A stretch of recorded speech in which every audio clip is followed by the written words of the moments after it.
There is a story that is told of a newlywed couple. They are happily in love.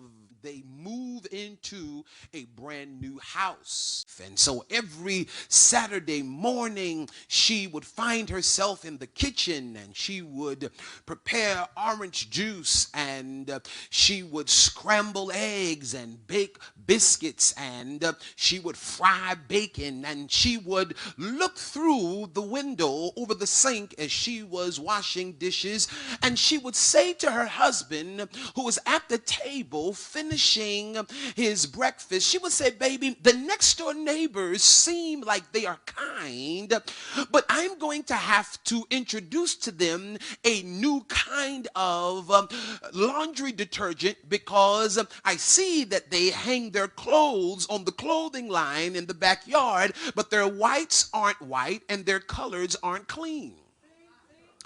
And so the next Saturday, she is in the kitchen and she is baking biscuits and she is scrambling eggs and she is frying bacon, and her husband is sitting at the table sipping on orange juice and probably a mimosa, and she is over the kitchen sink and she looks out of the window into her neighbor's backyard and she says to her husband, "Baby, the neighbors look like they are really nice, but I am going to have to introduce to them a new laundry detergent because whatever they're doing isn't working, because I see that they're hanging their laundry on the clothing line in the backyard. However, their whites aren't white and their colors aren't clean."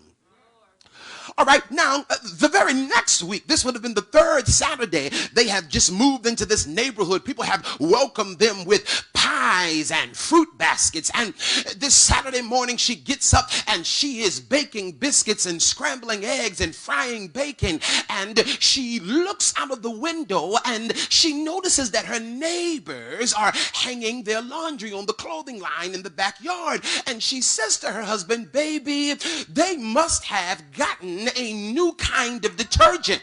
And the husband said, "What would make you think that?" She said, "Because, baby, I'm looking out of the window and this day I see that the whites are actually white and the colors are actually clean." And her husband looks at her and says, "No, I just cleaned the window."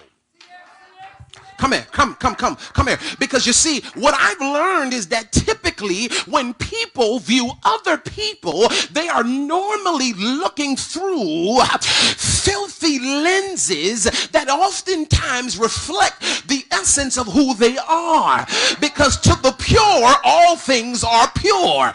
Oh, y'all don't like this kind of talk. I know. And at some point, you are going to have to get to the place where you recognize that if God's going to do something great in your life, and if he in fact is going to operate from a place of centrality, if he is going to be the center of your life and of your focus and of every dream, goal, aspiration, and ambition, if he is going to be the center and the focus of the book you want to write and the degree you want to attain, if he is going to be the driving force and the fuel of the career you want to pursue and everything you are to apprehend, the only way it is going to happen is if you allow him to change your perception and your perspective so that you do not cast aspersions on other people projecting your personal issues on them.